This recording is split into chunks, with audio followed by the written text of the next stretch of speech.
ละน้องเศร้าไพ่ห้องให้ทำกลางไส้ฝนเราคงอดทนกับสิ่งใดสิ่งหนึ่งมาคิดเบิ่งแล้วเขาก็ยักเข้ามาท่ามโอนน้องคนงามน้องเศร้านี้เองพอท่ามเบิ่งแล้วน้องบอกว่าโซแซดเพราะผู้ชายโซแบบเปลี่ยนใจเป็นคนอื่นทุกๆค่ำคืนต้องมานั่งคอยท่าบอนที่เคยบอกว่าที่เขาซ่องหักกันคืนวันนั้นน้องคงลืมบ่ได้อีกยูนิตทุกคลายก็ให้ไปเลยกับสายฝนอย่าไปสักไปส้นกับสุดรอบอดีก็ในค่ำคืนนี้ฝนนั้นตกอยู่บ่อเสาแต่พอเมื่อหุ่งเสาฟ้าก็แจ้งสว่างเขาก็พอมีทางที่มีความสดใสเจ้าจะให้ปวดใจไม่มีฟ้าลั่งฝนไอ้นี่แหละที่เป็นคนที่จะคอยอยู่เคียงข้างจะบ่ปล่อยให้อ้างว้างเปล่าเปลี่ยวเดียวดายย้อนบ่มีผู้ชายคนเดียวอยู่ในโลกเขาจึงได้ให้โศกให้เศร้าไปสักเอาไว้โอกาสหน้าไอสิพาไปเที่ยวจะบ่ไปคนเดียวสิเอาน้องไปน้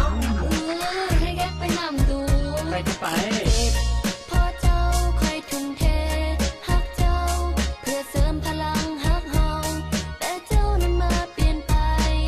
เจ็บครั้งนี้คอยก็พอเข้าใจว่าควรเลือกใครแบบใดเพื่อได้คนดีมาเป็นแฟ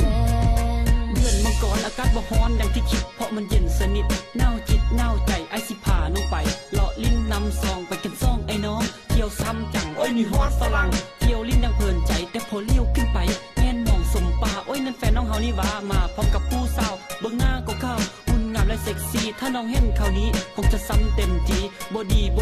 แบบนี้มันบอดีเฮาต้องซอกวิธีอย่างนี้ดีกว่าแต่มันซ้ำยิ่งกลัวพอเห็นแฟนเฮานั่งลิ้นกับผู้บ่าวเอ้าหล่อสละเอาค่อยหูสึกปวดเล้าแซ่บจริงๆ I am going to walk slow มาฮอดข่าวนี้แฟนเฮ็ดให้โมโหโอปาติโถมาเฮ็ดกับไปจนได้โอ้ยค่อยใจหายยักดึงแค้นมาด่าค่อยอยากจะด่าค่อยอยากจะว่าให้สมใจ